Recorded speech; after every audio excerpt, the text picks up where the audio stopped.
नमस्कार, आप देख रहे हैं बड़ी बहस। मैं हूं सौरभ जौहरी। हरियाणा के मुख्यमंत्री नायब सिंह सैनी ने नई हरियाणा औद्योगिक नीति 2026 की शुरुआत कर दी है। गुरुग्राम में लॉन्च की गई औद्योगिक नीति से निवेश, रोजगार, आर्टिफिशियल इंटेलिजेंस, इलेक्ट्रॉनिक्स और कृषि उद्योगों को बढ़ावा मिलेगा। इस नीति से 2030 से 31 तक राज्य में 5 लाख करोड़ रुपए के निवेश को आकर्षित करने का लक्ष्य रखा गया है। वहीं लगभग 20 लाख रोजगार के अवसर सृजित करने का संकल्प भी लिया गया है। सरकार का मकसद हरियाणा को देश के सबसे प्रतिस्पर्धी औद्योगिक राज्यों में शामिल करना है, जहां उद्योगों को विश्व स्तरीय आधारभूत ढांचा, तेज प्रशासनिक स्वीकृतियां, कुशल मानव संसाधन और निवेश अनुकूल वातावरण उपलब्ध हो सके।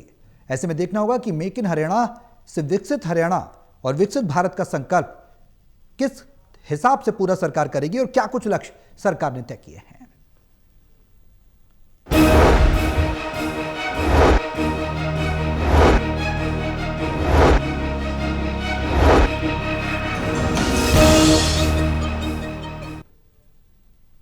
करेंगे आज इसी मुद्दे पर चर्चा। तमाम पैनलिस्ट हमारे साथ मौजूद रहेंगे, लेकिन उससे पहले एक रिपोर्ट आपको दिखाते हैं। रिपोर्ट देखिए, फिर करते हैं चर्चा शुरू।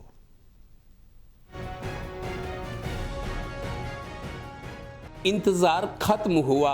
प्रदेश के मुख्यमंत्री नायब सिंह सैनी ने सोमवार को गुरुग्राम में प्रदेश की नई औद्योगिक नीति 2026 का शुभारंभ कर दिया। इस नीति में 2030-31 तक 5 लाख करोड़ का निवेश लाने का लक्ष्य निर्धारित कर 20 लाख नए रोजगार पैदा करने की कोशिश बताई गई। नई नीति में आर्टिफिशियल इंटेलिजेंस, इलेक्ट्रॉनिक्स और कृषि उद्योगों को बढ़ावा देकर उद्योगों को ऑल टाइम हाई के बिंदु तक ले जाना है। इस कवायद का मकसद 2047 तक विकसित भारत के लक्ष्य में हरियाणा का अहम योगदान देना है। मेक इन हरियाणा पॉलिसी की 9 नई सेक्टरल नीतियों को एक स्मार्ट निवेश सुविधा पोर्टल और लगभग 75 यहाँ पर 1,10,000 करोड़ रुपए के MOU और happening Haryana global investor summit के लोगो का आज यहां उद्घाटन हुआ है। गौरतलब है कि प्रदेश की नई औद्योगिक नीति के प्रोत्साहन से प्रदेश को औद्योगिक प्रतिस्पर्धा में शामिल करना, इससे यहां के उद्योगों को ठोस एवं प्रतिस्पर्धी बुनियादी ढांचा मुहैया कराने के साथ साथ वैश्विक स्तर की तेज प्रशासनिक स्वीकृतियां, ट्रेंड मैन पावर और उद्योगों के अनुकूल वातावरण देना है। इतनी बड़ी तैयारी और दावों के बावजूद देखना अब ये है कि ये सब 2047 के विकसित भारत के सपने के मुताबिक अपना योगदान दे पाता है। कहते हैं ना, जब तक सांस तब तक आस। Haryana bureau, total news. तो हरियाणा सरकार ने अपनी नई औद्योगिक नीति तो लागू कर दी है, लेकिन अब इस औद्योगिक नीति का आम लोगों को कितना फायदा मिल पाएगा, रोजगार किस स्तर पर बढ़ेगा, ये भी सवाल है। और लोगों को जो राहत है वो कितनी मिलती नजर आएगी, क्योंकि हरियाणा में सबसे बड़ी समस्या युवाओं के रोजगार की है, बेरोजगारी की समस्या है, जो विपक्ष लगातार उठाता भी रहा है। मेक इन हरियाणा का संकल्प से क्या भारत विकसित होगा, ये क्या उसी कड़ी पे, उसी डगर पे चल पड़ा है, ये भी एक सवाल है। क्योंकि मेक इन इंडिया का लक्ष्य प्रधानमंत्री नरेंद्र मोदी ने रखा, तो अब सीएम सैनी की हरियाणा औद्योगिक नीति कितनी कारगर उस दिशा में विकसित भारत के संकल्प को साबित करने में होगी, ये भी बेहद अहम सवाल है। क्योंकि विकसित भारत संकल्प का जो विजन तैयार किया गया प्रधानमंत्री नरेंद्र मोदी के द्वारा, केंद्र सरकार के द्वारा, उस पर लगातार उसी चरणबद्ध तरीके से काम करते हुए सीएम सैनी एक के बाद एक नीतियों की घोषणा कर रहे हैं।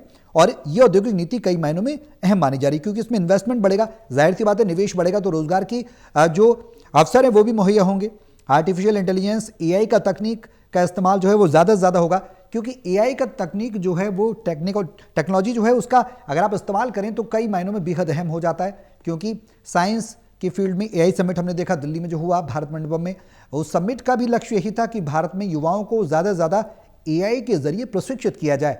चिकित्सा के क्षेत्र में, शिक्षा के क्षेत्र में किस तरह से युवाओं को आगे आना है, उनकी अपनी स्किल्स को ज़्यादा से ज़्यादा जो स्किल्स है उन्हें यूटिलाइज किया जाना है और उसको निखार कैसे लाया जाए। तमाम ऐसे पहलू हैं जो AI के लिए बहुत ज़्यादा महत्वपूर्ण हो जाते हैं इनिशिएटिव्स। इलेक्ट्रॉनिक्स और कृषि उद्योगों को बढ़ावा मिलने की बात भी यहाँ की जा रही है। इस नीति से 2030 से 31 तक राज्य में 5 जो है 5 लाख करोड़ के निवेश को आकर्षित करने का आप अंदाजा लगा सकते हैं। एक होता है 5 करोड़ का डेटा, एक होता है 5 लाख करोड़ का डेटा। तो एक बड़ा डेटा है जो कि निवेश इन्वेस्टमेंट को आकर्षित करने की बात सैनी सरकार के द्वारा कही गई है। वहीं लगभग 20 लाख रोजगार के अवसर, यानी 20 लाख रोजगार के अवसर सृजित होंगे, यानी कि अपॉर्चुनिटीज जो हैं वो 20 लाख होंगी। सरकार का मकसद हरियाणा को देश के सबसे प्रतिस्पर्धी औद्योगिक राज्यों में शामिल करना है, यानी कि जो कॉम्पिटिटिव स्टेट्स हैं, जैसे हम यूपी की बात करें, यूपी लगातार आगे बढ़ रहा है। जो उत्तर प्रदेश के मुख्यमंत्री योगी आदित्यनाथ हैं वो लगातार यूपी को परिवर्तित यूपी और एक नए यूपी के तौर पर पेश कर रहे हैं। तो हरियाणा क्या उस दिशा में आगे बढ़ रहा है? ये तमाम अहम सवाल हैं और इसी के तहत इस पॉलिसी को लागू किया गया है। तमाम पैनलिस्ट हमारे साथ जुड़े हुए हैं, उनका तारुफ मैं आपसे करा दूं और चर्चा को बढ़ाएंगे आगे। हिसार से टोटल टीवी के asset editor doctor Mahesh Kumar हमारे साथ इस चर्चा में शामिल हैं। पानीपत से टोटल टीवी के एसेट एडिटर देवेंद्र कथुरिया हमारे साथ चर्चा में जुड़े हुए हैं। आप दोनों का बहुत स्वागत है। चर्चा की शुरुआत देवेंद्र मैं आपसे ही कर रहा हूँ। मेक इन हरियाणा पॉलिसी किस तरह से देखी जाए, सबसे पहले इसको समझने की कोशिश करें। मेक इन इंडिया और मेक इन हरियाणा, क्या उस दिशा में कदम बढ़ा चुकी है हरियाणा सरकार?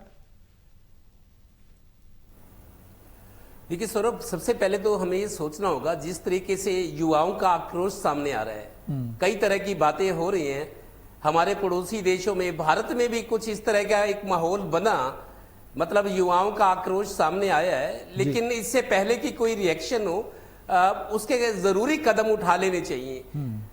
आज नायब सिंह सरकार ने, चूंकि आज सोमवार था, पहले से तय था, पिछली जो मंत्रिमंडल की बैठक हुई थी उसमें नई इंडस्ट्रियल पॉलिसी, नई औद्योगिक नीति पर विचार हुआ था, क्योंकि ड्राफ्ट तैयार था, फैसला भी हो गया था और ऐलान ये हुआ कि 1 जून को नई औद्योगिक नीति 2026 हरियाणा की घोषित की जाएगी कुछ संशोधनों के साथ। आज उसका मुख्यमंत्री ने उसका शुभारंभ कर दिया जी।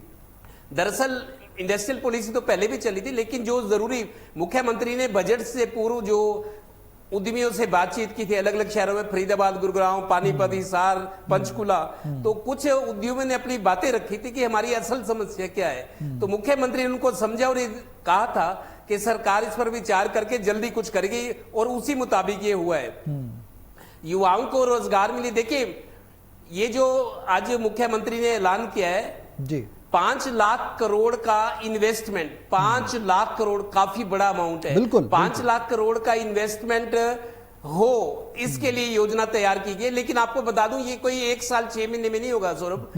2030-31 तक, अगले 5 साल तक, मतलब 2030-31 तक, अगले 5 साल, 26 तो चल ही रहे, अगले 5 साल तक 5 लाख करोड़ का, क्योंकि अलग अलग चरणबद्ध तरीके से आएगा, तो ये पैसा जो आएगा वो उद्योगों में खर्च होगा। और उद्योगों में देखिए 20 लाख रोजगार पैदा करने का सरकार का योजना है, लक्ष्य है, जैसे मुख्यमंत्री बोल भी रहे हैं। लेकिन युवाओं को रोजगार नहीं मिलेगा, सरकार की आमदन बहुत बढ़ जाएगी, क्योंकि इंडस्ट्री आती है, बड़े संस्थान आते हैं, तो सरकार को टैक्सेस के तौर पे काफी पैसा आता है, सरकार की आमदन भी बढ़ती है, तो सरकार को टैक्सेस का फायदा मिलेगा, युवाओं को रोजगार मिलेगा। जहां जहां इंडस्ट्री पनपेगी, नई इंडस्ट्री शुरू होगी, वहां का आसपास का इंफ्रास्ट्रक्चर विकास होगा, नई लाइनें डलेंगी, सड़कें बनेंगी, बिजली होगी, स्कूल कॉलेज होंगे, हाउसिंग फैसिलिटीज बढ़ेंगी, तो विकास की एक नई बयार शुरू होगी। वैसे आपको बताऊं, पीछे मनोहर लाल जी की सरकार थी, मनोहर लाल जी जापान भी गए थे, दुबई भी गए थे, इन्वेस्टमेंट, बाहरी निवेश लाने की बहुत कोशिशें हुई, लेकिन कुछ ज्यादा उत्साहवर्धक परिणाम नहीं रहे थे। अभी नायब सिंह सैनी भी गए थे, पीछे नायब सिंह सैनी भी गए थे पूंजी निवेश के लिए, दुबई भी गए, दूसरी जगह भी गए थे, उससे पहले मनोहर लाल गए थे। जो दावे या जो योजनाएं होती हैं उतना फलीभूत हो नहीं पाती, थोड़ा बहुत तो कुछ होता है, लेकिन बड़े स्तर पर यह करना जरूरी है। अगर युवाओं को रोजगार देना है, सरकार को टैक्सेस आने हैं, एक जो भावी योजना बनाई गई है अगर उसको जमीन पर उतारना है, उसके व्यवहारिक परिणाम सामने आए तो उस पे उसका रिजल्ट चाहिए। तो आज फिर एक नया प्रयास शुरू हुआ है जी, हरियाणा के उद्यमियों के लिए, चाहे बाहर के उद्यमी है, दिल्ली के हैं, राजस्थान के, पूरे देश के क्या, विदेश की भी जो कंपनियां हैं, अब तो हरियाणा भी एक ग्लोबल स्टेट बन गया है। आप देखिए, एयरपोर्ट बिल्कुल गुरुग्राम से सटा हुआ है, हरियाणा का ये जीटी रोड बेल्ट का इलाका है, हिसार में एयरपोर्ट बन गया है, अंबाला में एयरपोर्ट एक तरह से अधूरा शुरू हो चुका है, तो चंडीगढ़ में एयरपोर्ट है, तो पूरा एरिया विकसित हो चुका है। और जहां इंडस्ट्री आती है, सबसे पहली जरूरत वहां रोड इंफ्रास्ट्रक्चर और एयरपोर्ट की होती है, क्योंकि जो बड़ी बड़ी कंपनी के सीईओज हैं उनके लिए एयरपोर्ट, बड़े अच्छे होटल होना जरूरी होता है। तो ढांचा तैयार हो गया है और अब इन्वेस्टमेंट आए, सरकार इसके लिए चरणबद्ध तरीके से अफसरों को भी बता रही है, योजना कागजों पे आ गई है, लेकिन उसको व्यवहारिक बनाने की जरूरत है ताकि योजना जिस तरीके से फलीभूत करनी है, फलीभूत होते हुए देखनी है, वो उसमें सरकार अब पूरा तंत्र, सरकारी तंत्र काम करेगा। लेकिन एक अच्छी योजना है, अब डिपेंड करता है कि आने वाले समय में क्या होगा। हालांकि पहले इस तरह के प्रयास हुए, उतनी सफलता नहीं मिली, लेकिन अब एक कॉम्प्रिहेंसिव प्रोग्राम लाया गया है, बहुत बड़ा लक्ष्य रखा गया है। देखते हैं अब शुरुआत होगी, धीरे धीरे कैसे काम आगे बढ़ते हैं। महेश, नई हरियाणा औद्योगिक नीति में खास क्या है? अगर इसको समझने की इन डिटेल कोशिश करें तो क्या कुछ नजर आता है? किन किन बिंदुओं को ये छू रही है, किन किन पहलुओं को ये छू रही है, और किस तरह से इसका लाभ मिलने जा रहा है हरियाणा के हर प्रदेशवासी को? उसके मन में अब यही सवाल होगा कि नीति तो लागू कर दी, नई औद्योगिक नीति, हमको कैसे फायदा मिले?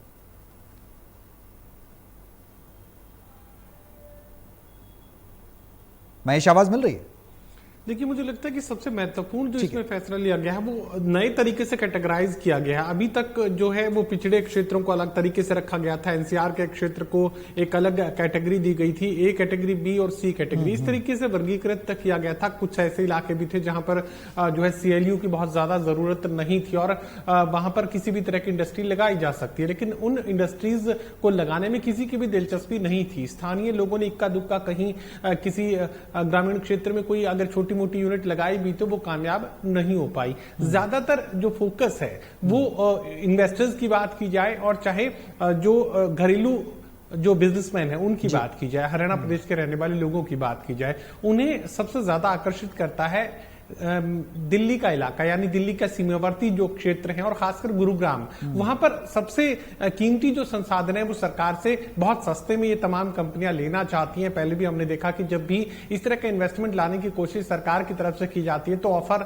तो बेतहाशा मिल जाते हैं, लेकिन वो तमाम ऑफर्स मिलते हैं जमीन को लेकर कि जमीन जो है सस्ती कीमत पर सरकार उपलब्ध करवा दे। कहां करवा दे? गुरुग्राम में करवाए, और गुरुग्राम की जमीन ही तमाम जो इन्वेस्टर्स हैं वो हासिल करना चाहते हैं। तो ऐसे में जो बाकी हरियाणा है वो इस विकास से अछूता रह जाता है और जो सबसे ज्यादा जो डेवलपमेंट मल्टीनेशनल कंपनीज के तौर पर देखने को मिलता है वो गुरुग्राम के इलाके का देखने को मिलता है। यही वजह है कि यहाँ पर एक असमान जो वर्गीकरण है वो इंडस्ट्रियल डेवलपमेंट के लिहाज से देखने को मिल रहा था। दिल्ली और आसपास के इलाके में तो हरियाणा के जो सीमावर्ती क्षेत्र थे वहां पर तो जरूर इंडस्ट्रियल डेवलपमेंट देखने को मिल रहा था, लेकिन जैसे जैसे दिल्ली से दूरी बढ़ती जाती वैसे वैसे इंडस्ट्रियल डेवलपमेंट खत्म होता जाता। आप देखिए कि दिल्ली के साथ लगते बहादुरगढ़ में जो इंडस्ट्रियल डेवलपमेंट था वो रोहतक आते आते काफी कम हो जाता है। रोहतक से महम बिल्कुल एक तरीके से शून्य के बराबर हो जाता है और महम से हिसार पहुंचते पहुंचते अगर जिंदल इंडस्ट्रीज को छोड़ दिया जाए तो उसके अलावा इंडस्ट्रियल डेवलपमेंट के नाम पर ज्यादा कुछ भी नहीं है। फिर आगे फतेहाबाद और भिवानी की बात की जाए, फिर सिरसा तक पहुंचते पहुंचते तो आप ये मानकर चलिए कि झोली खाली थी। ये जो क्लासिफिकेशन था इसे नए तरीके से परिभाषित इस नई पॉलिसी के जरिए करने की कोशिश की गई है। सिंगल विंडो सिस्टम कायम करने की कोशिश की गई है कि लगातार ये बात कही जाती है कि हरियाणा में इन्वेस्टमेंट करने की कोशिश तो की जाती है लेकिन अफसर कामयाब नहीं होने देते। इससे इतनी सारी जो परेशानियां हैं, तकनीकी परेशानियां वो झेलनी पड़ती है। अभी सिंगल विंडो सिस्टम यहां पर देने की कोशिश की गई है सरकार की तरफ से ताकि ये जो परेशानियां हैं सिंगल विंडो के जरिए खत्म की जा सके और एक डैशबोर्ड ऐसा हो जिससे सरकार इसका आकलन कर सके कि कितने आवेदन आए थे, कितनी इंडस्ट्रीज को परमिशन दी जा चुकी है, कितनी का एग्जीक्यूशन शुरू हो चुका है, कितनी का डेवलपमेंट का जो कामकाज है उनकी नींव रखी जा चुकी है, कौन कौन सी इंडस्ट्रीज अपने कामकाज की यानी प्रोडक्शन की शुरुआत कर चुकी है। तो एक डैशबोर्ड के फॉर्मेट पर अब इस नई पॉलिसी के जरिए सरकार देख पाएगी, समझ पाएगी। सिंगल विंडो सिस्टम और सीएलयू का जो प्रावधान था उसे भी एक तरीके से सरलीकरण यहां पर इस नई पॉलिसी के जरिए किया गया है। ये एडवांटेज की बात थी। अब अगर जमीनी हकीकत को समझने की कोशिश करें तो इससे पहले भी हैपनिंग हरियाणा को लेकर बहुत बड़े बड़े सपने हरियाणा प्रदेश के लोगों को दिखाए गए थे और मेरे सहयोगी देवेंद्र जी जानकारी दे रहे थे कि मनोहर लाल खट्टर किस तरीके से देश विदेश के दौरे कर चुके थे और बड़े मुस्कुराते हुए चेहरे के साथ ये कहा गया था कि हरियाणा बदल रहा है, हरियाणा इंडस्ट्रियल डेवलपमेंट में काफी ज्यादा आगे आने वाला है। लेकिन जमीनी हकीकत जो थी वो डराने वाली थी। पहले भी जो यूनिट्स लगी हुई थी वो भी बंद हो गई, काफी सारी यूनिट सिक यूनिट में तब्दील हो गई और इंडस्ट्रियल डेवलपमेंट के नाम पर जो भी कुछ हरियाणा प्रदेश में आगे बढ़ता नजर आ रहा था वो एक तरीके से थम सा गया। और ये भी सही है कि जो ग्लोबल हालात पैदा हुए हैं, और ग्लोबल हालात में खासकर एशियाई क्षेत्र में जिस तरह की परिस्थितियां पैदा हुई, चाहे बांग्लादेश की बात की जाए, नेपाल की बात की जाए, लगातार अब सरकार को यह अंदेशा सताने लगा है कि अगर इस तरह की परिस्थिति भारत में पैदा हुई तो क्या करेंगे। फिलहाल मुझे लगता है कि बेरोजगारी सबसे बड़ा संकट, बेरोजगारी के साथ भ्रष्टाचार उससे भी बड़ा संकट, और जिस तरीके से अब एग्जामिनेशन जो सिस्टम है वो कोलैप्स करता जा रहा है। हमने सीबीएसई में देखा कि किस तरीके का मार्किंग सिस्टम वहां पर देखने को मिला। नीट का जो इम्तिहान है वो एक के बाद एक 2024 में भी हुआ, 2026 में भी हुआ, लगातार लीक हो रहा है। एक बिजनेस, ऑर्गेनाइज्ड बिजनेस बन चुका है इस तरह के पेपर को लीक करवाने का, एक कारोबार खड़ा है देश में। तो ऐसे में जो पढ़ने लिखने वाला युवा, यानी जो मेरिटोरियस स्टूडेंट्स हैं, वो तो निरुत्साहित थे ही, वो तो उदास थे ही, परेशान तो थे ही, लेकिन जो एवरेज जो स्टूडेंट्स है या बिलो एवरेज जो स्टूडेंट्स है वो उससे भी बड़ी परेशानी में थे कि बेरोजगारी बेइंतहा बढ़ती जा रही है। सरकार मेरिट की बात करती है और मेरिट में बेहद कम ऑप्शन यहां पर देखने को मिलते हैं, लाखों की तादाद, और कुछ सौ भर्तियां मुश्किल से सरकार करती है, कभी कभी तो 100 से भी कम। तो ये मानकर चलिए कि इतनी खराब परिस्थितियों में युवाओं को अंधेरे के अलावा कुछ भी नजर नहीं आ रहा था। और अब सरकार को ये परिस्थिति या हालात अगर बदलने हैं, विस्फोटक स्थिति नेपाल जैसे हालात भारत में होने से अगर रोकने हैं, तो इन बेरोजगारों की फौज को कुछ ना कुछ काम, कुछ ना कुछ रोजगार देना होगा। और यही वजह है कि अब इंडस्ट्रियल डेवलपमेंट की तरफ सरकार सोचने लगी है। सोच पहले भी रही थी, लेकिन जमीनी हकीकत पर ये जो बदलाव है कब देखने को मिलेगा, ये जो डेवलपमेंट का जिक्र सरकार कर रही है वो कब होगा, ये जो इन्वेस्टमेंट की बात सरकार कर रही है, जो सपने दिखा रही है, साकार कब होंगे, ये सबसे यक्ष प्रश्न इस वक्त हरियाणा की सरकार के सामने खड़ा है, हरियाणा के लोगों के सामने खड़ा है, और खासकर युवाओं के सामने खड़ा है। देखिए, जब भी फॉरेन इन्वेस्टमेंट की बात आएगी तो मुझे लगता है कि दिल्ली चूंकि काफी कंजेस्टेड इलाका है और जमीन बेइंतहा महंगी वहां पर राजधानी क्षेत्र में हो चुकी है, तो ऐसे में सबसे पहला जो एक तरीके का आकर्षण भारत में मिलता है तो वो नोएडा में मिलता है। और यही वजह है कि उत्तर प्रदेश सबसे पसंदीदा जगह इन्वेस्टर्स की बनती जा रही है। इंफ्रास्ट्रक्चर डेवलपमेंट नोएडा का और आसपास के क्षेत्रों का इस तरीके से योगी सरकार ने किया कि सारा का सारा औद्योगिक जो विकास होना था, दिल्ली के इर्द गिर्द जो औद्योगिकरण बढ़ना था, वो सारा का सारा नोएडा की तरफ शिफ्ट हुआ। चाहे वो एयरपोर्ट की बात की जाए और चाहे तमाम जो दूसरे कोशिशें सरकार की तरफ से, योगी सरकार की तरफ से की गई, वो आकर्षित कर रही हूं। अब जो भी फॉरेन इन्वेस्टमेंट दिल्ली के आसपास आता है वो सीधा उत्तर प्रदेश की तरफ शिफ्ट होता है या नोएडा की तरफ एक तरीके से केंद्रित हो जाता है, तो हरियाणा अछूता रह जाता है, बारिश में भी भीगने से एक तरीके से बचा रह जाता है हरियाणा। और हरियाणा इस बारिश में भीगने की कोशिश इस वक्त कर रहा है कि अगर इंडस्ट्रियल डेवलपमेंट अगर होना है, दिल्ली के इर्द गिर्द होना है, तो हरियाणा में समान तरीके से हो। हरियाणा ज्यादातर 3 तरफ से जो है दिल्ली को घेरे हुए है, तो सिर्फ ग्रुप। ठीक है, डेवलपमेंट की बात यहां पर आप कर रहे हैं महेश, बिल्कुल के दूसरे इलाकों तक भी ये जो इंडस्ट्रियल डेवलपमेंट है इसका समान जो बंटवारा है वो देखने को मिले, ताकि दूर दराज के इलाकों। ठीक है, बेहद अहम बात है, बिल्कुल सही बात है, डेवलपमेंट होना चाहिए, रोजगार मिलना चाहिए, ये सबसे बड़ी समस्या भी है हरियाणा की और बहुत लंबे समय से चली आ रही है। देवेंद्र, समझने की कोशिश करें, संभावनाएं अब क्या नजर आती हैं, किस तरह से, क्या टाइम बाउंड मैनर में इस पॉलिसी को लागू करना होगा सरकार को, या फ्रेमवर्क बनाने होंगे, अलग अलग क्षेत्रों के लिए अलग अलग समय निर्धारित करना होगा, कुछ ऐसा भी अगर किया जाए सरकार के द्वारा तो शायद टाइम बाउंड मैनर में, प्रॉपर मैनर में लोगों को सुविधाएं मिल सके, लोगों को जो अपॉर्चुनिटीज हैं वो मिल सके, क्या ऐसा करना संभव होगा? देखिए सौरभ, अभी बजट में भी और मुख्यमंत्री अपने मुंह से भी कहते हैं कि 10 IIMT हरियाणा में बनाई जाएगी। जींद में है, जैसे खुद नारायणगढ़ अंबाला में जहां से मुख्यमंत्री का पैतृक जिला है, उसके अलावा फरीदाबाद में, कुछ जिलों 5-6 जिलों में 10 IIMT बनाने, सोहना में है जैसे IIMT बनाने की बात बहुत टाइम से हो रही है, लेकिन उसकी जो प्रगति है बहुत धीमी है, अभी बहुत प्रगति धीमी है। कहीं जमीन नहीं मिल रही, कहीं जमीन मिल गई तो उसको डेवलप करने में समय लग रहा है जी। और अभी तो 2, 3, 4 पर ही काम चल रहा है, 10 की बात हो रही है। 5 गांव बनेंगे जो हमारा कुंडली मानेसर पलवल केएमपी है, जो सोनीपत से जब दिल्ली को छोड़ के जब कुंडली मानेसर पलवल एक्सप्रेस वे है, वहां पंचगांव बसाने की योजना है, पलवल से सोनीपत पानीपत तक ट्रेन लाने के बहुत सारी प्रोजेक्ट्स चल रहे हैं, लेकिन समय बहुत लग रहा है उसमें, क्योंकि जरूरत हमें तुरंत की है, तुरंत फौरी तौर पे राहत चाहिए। देखिए युवा क्या चाहते हैं हरियाणा के, आप समझिए, हरियाणा के युवाओं को अच्छी शिक्षा मिलनी चाहिए, जो यहाँ भी बहुत ज्यादा कमी है। जो अच्छे परिवार हैं, पूरी जीटी रोड बेल्ट की बात करें या हिसार की बात कर ले, बच्चे अच्छी शिक्षा के लिए या तो दिल्ली का रुख करते हैं या चंडीगढ़ का करते हैं या किसी और जगह का। अच्छी एजुकेशन, क्वालिटी एजुकेशन अब भी बहुत कम मैसर है, हासिल है, क्योंकि उस तरह के इंस्टीट्यूट नहीं है जो क्वालिटी एजुकेशन दे, ओवरऑल डेवलपमेंट हो स्टूडेंट का।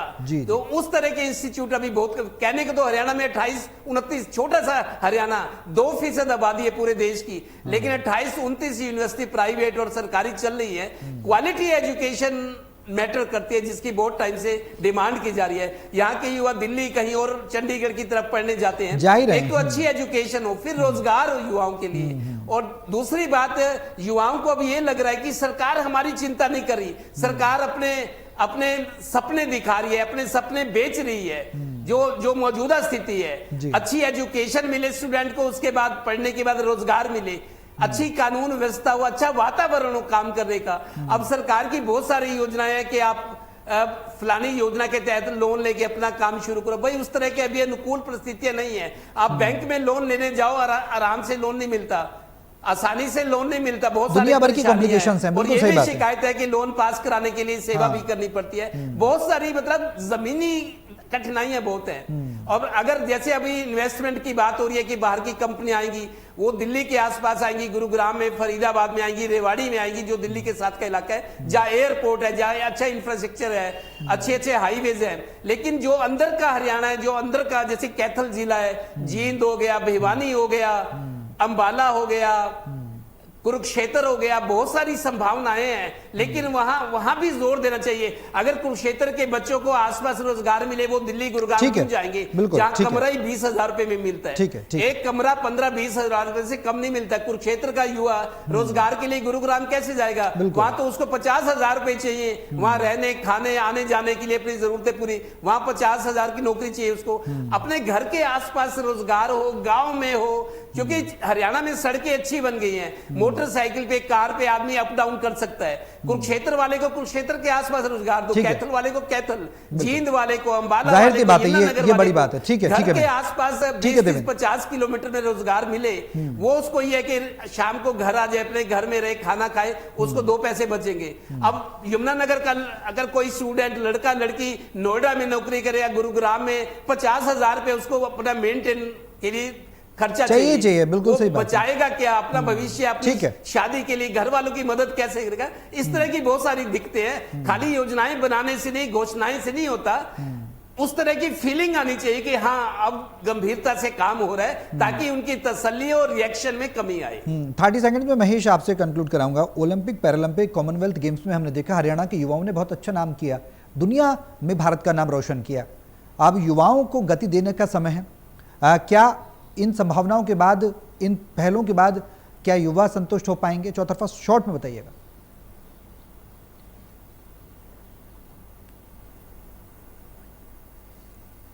देखिए सौरभ, आपने स्पोर्ट्स का जिक्र किया और हरियाणा के लोग स्पोर्ट्स में काफी आगे हैं। देखिए उनका व्यक्तिगत दमखम है, डीएनए हरियाणा का ऐसा है कि जब दमखम की बात होगी तो हरियाणा के लोग हमेशा बाजी मार लेते हैं। लेकिन मुझे लगता है कि विजन की कमी सरकारों की भी रही है। जो निष्ठा इस मकसद के लिए चाहिए थी, औद्योगिकरण को लेकर जो सही दिशा तय होनी चाहिए थी, मुझे लगता है उसका अभाव हरियाणा की सरकारों के पास रहा। किसी राजनीतिक दल विशेष की बात में नहीं कर रहा, अतीत की भी अगर बात की जाए तो जिस तरह के समान डेवलपमेंट की कोशिश सरकार की तरफ से की जानी चाहिए, मुझे लगता है कि उस कोशिश में ईमानदारी की कमी थी। अब अगर ईमानदार कोशिश की शुरुआत अगर सरकार करती है तो वो भी काबिल तारीफ का कहलाएगा। अब देखते हैं कि ये जो जमीनी हकीकत पर ये जो परिवर्तन है वो कब तक देखने को मिलेगा। अभी तक ये सिर्फ घोषणाओं में है, बयानों में है। बिल्कुल, घोषणाएं जमीन पर कैसे उतरें, कब तक उतरें, ये भी सवाल हर युवा, हर व्यक्ति आज हरियाणा का पूछ रहा है। लेकिन औद्योगिक नीति लागू हुई है हरियाणा की, उम्मीद तो बंधी है और उम्मीद कब तक साकार होगी देखना बेहद